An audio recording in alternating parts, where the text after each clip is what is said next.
لقيت بقى المندوب بيخبط وبيقول لي يا فندم اوردر من روكا. قلت له روكا؟ انا ما طلبتش حاجه من روكا. قال لي لا يا فندم معايا اوردر من روكا. قلت روكا؟ انا ما طلبتش حاجه من روكا. قلت له ماشي يا ابني اطلع. قال لي ماشي اوكي. فتحت اخدت الاوردر، لقيت روكا لاشز بعتت لي السبونجز اكمن انا كنت عامله نعي للسبونج اللي خلاص اتهرت من الاستخدام، لان اكتر بيوتي سبونج واكتر بيوتي بلندر روعة انا استخدمتها في حياتي هي بتاعة روكا بيوتي او روكا لاشز.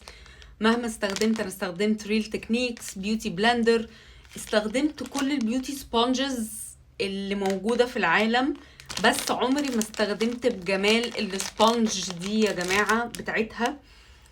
فهي لما عرفت ان انا بتاعتي يعني خلاص دفنتها ورميتها، بعتت لي السبونجز بتاعتها.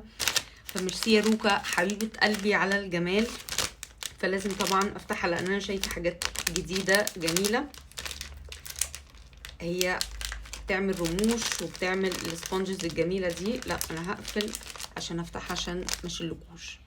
اوكي دي حاجات جديدة. بصوا هي عاملة سبونج جديدة اللي هي من الناحية دي فلات كده، تبقى حلوة قوي تحت العين. ممكن تحطي بيها باودر، وممكن عشان تاخدي كده الديتيلز اللي تحت العين. انعم يا جماعة، انعم واطرى واكتر سبونج احترافية كده، وما بتاخدش الفاونديشن خالص، ما بتسرقش الفاونديشن، ودي الشطارة. وبصوا بقى في سبونج تانية شكلها كده خطير برضو، تخش تحت العين وهنا كده تاخد الديتيلز، وهنا توزع كده خطيرة. يعني تحسوها كده شبه الشيب بتاع وشي شوية ولا حاجة.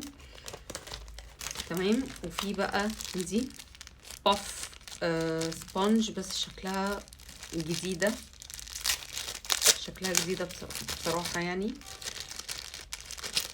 شكلها خطير. بصوا ده شكلها. دي برضو ممكن لتوزيع الفاونديشن، وشكلها نقدر نبلها زي البتاعة بتاعت تاتي.